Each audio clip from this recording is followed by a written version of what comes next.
crap, are you watching my stream? Nope. Well...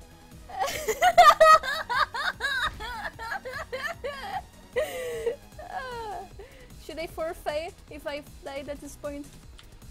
Nah. I can still lie. Okay. So I'll just restart. But basically at some point I had activated the Shrine of Risk. And I had with me a Scroll of Need.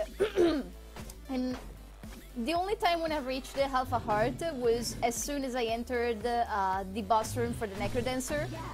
And so the first thing I did before moving was use the Scroll of Need, but the Shrine of Risk effect happened before that, and so I died and a potion was left in my place.